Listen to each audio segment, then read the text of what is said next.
আসসালামু আলাইকুম এভরিওয়ান। আশা করছি প্রত্যেকে খুবই ভালো আছে। আজ আমি আপনাদের মাঝে নিয়ে হাজির হলাম ডাটা দিয়ে মুরগির মাংস। যারা সবজি খেতে পছন্দ করে না, এভাবে মুরগির মাংস রান্না করলে কিন্তু সবাই খাবে।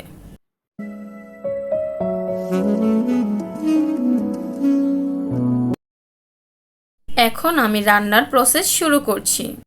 এখানে আমি মোটা দেখে একটি ডাটা নিয়েছি। চেষ্টা করবেন ঠিক এরকম মোটা ডাটা নেওয়ার। আমি একটু হাতে মেপে দেখাচ্ছি ডাটাটি কত মোটা। দেখে নিশ্চয়ই বুঝতে পারছেন প্রত্যেকে ডাটাটি কতটা মোটা। এই ডাটাগুলো এখন আমি ছিলে নেব। এই ডাটাগুলো আমি দায়ের সাহায্যে ছিলে নিচ্ছি। আপনারা চাইলে ছুরি দিয়েও কেটে নিতে পারেন। যাই যেভাবেই কাটেন না কেন, একটু সাবধানে কাজটি করবেন। খুব ভালো করে ছিলে নিতে হবে যেন আঁশ না থাকে। আমার চ্যানেলে যদি আপনি নতুন হয়ে থাকেন এবং আমার এই ভিডিওগুলো খুব ভালো লেগে থাকে, তাহলে প্লিজ প্লিজ প্লিজ আমার এই চ্যানেলটি সাবস্ক্রাইব করবেন। ভিডিও দেখে চুপে চুপে চলে যাবেন তা কিন্তু হবে না। সাবস্ক্রাইব করে আমাদের পাশে থাকতে হবে, অনুপ্রেরণা দিতে হবে আপনাদের নতুন নতুন ভিডিও শেয়ার করার জন্য। আর হ্যাঁ, লাইক কমেন্ট শেয়ারও কিন্তু করবেন।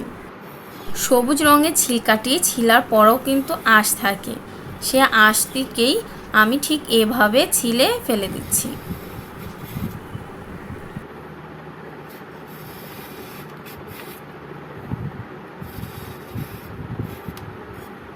ডাটাগুলো এখন কিউব করে কেটে নিচ্ছি।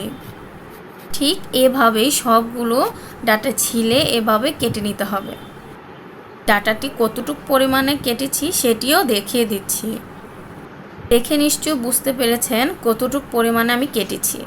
ঠিক এরকম করেই সবগুলো ডাটা আমি কেটে নিয়েছি।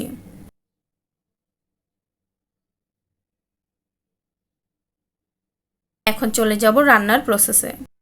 চুলায় একটি প্যান বসিয়ে দিচ্ছি পরিমাণ মতো তেল। তেলটি হালকা গরম হয়ে আসলে দিয়ে দিচ্ছি 3 থেকে 4টি পেঁয়াজ কুচি। পেঁয়াজগুলোকে খুব ভালোভাবে ভেজে নিতে হবে।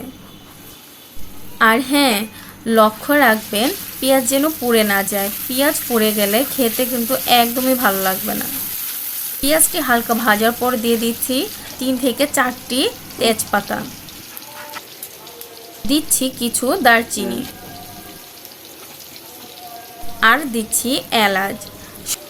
এই সবগুলো তেলে দিলে খুব ভালো একটি সেন্ট আসে। সবগুলো উপকরণ খুব ভালোভাবে এখন ভেজে নিচ্ছি। পেঁয়াজটি ভালোভাবে ভাজা হয়ে গেলে দিয়ে দিচ্ছি 1 চামচ আদা রসুন বাটা। এখন আবারও সবগুলো উপকরণ খুব ভালোভাবে নেড়েচেড়ে মিশিয়ে নিচ্ছি।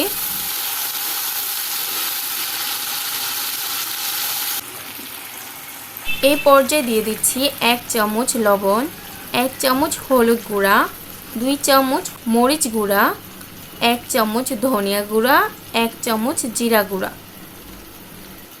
সবগুলো মশলা খুব ভালোভাবে নেড়েচেড়ে মিশিয়ে নেব আর সামান্য ভেজে নেব।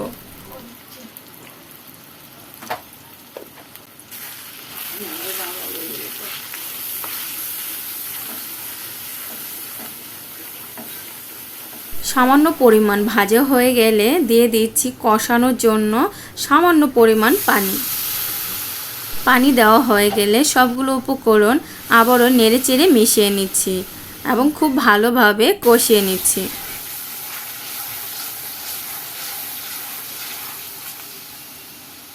মশলাগুলো খুব ভালোভাবে কষানো হয়ে গেলে দিয়ে দিচ্ছি মুরগির মাংসগুলো।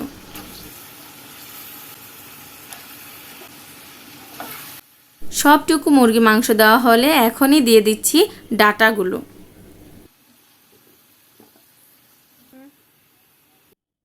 সবগুলো ডাটা দেওয়া হয়ে গেলে এখন খুব ভালোভাবে সব উপকরণ একটু মিশিয়ে নিচ্ছি নেড়েচেড়ে।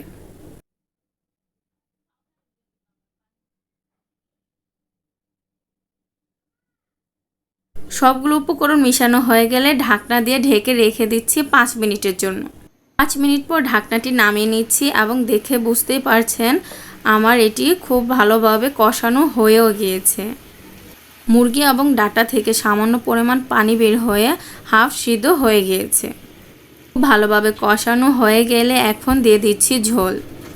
ঝোলের পরিমাণ আপনাদের পরিমাপ অনুযায়ী দিতে পারেন। কেউ যদি ঝোল বেশি রাখতে চান পানির পরিমাণ একটু বেশি দিবেন, কেউ একটু ঝোল কম চাইলে একটু কম পানি দিবেন। এখন আবারও একটি ঢাকনা দিয়ে ঢেকে রেখে দিচ্ছি 7 থেকে 8 মিনিটের জন্য। 7 থেকে 8 মিনিট পরে এসে ঢাকনাটি নামিয়ে নিয়েছি। আর এই রান্নায় আমি ঝোল কিন্তু এইটুকুই রাখবো। আপনারা যদি চান ঝোল আরও কম রাখার জন্য তাহলে আর একটু জাল দিয়ে নেবেন। পর্যায়ে কিন্তু আমার রান্নাটি কমপ্লিট হয়ে গিয়েছে। আমার এই রেসিপিটি আপনাদের কেমন লেগেছে আমাকে জানাবেন কমেন্ট করে। বিদায় নিচ্ছি, আল্লাহ হাফেজ।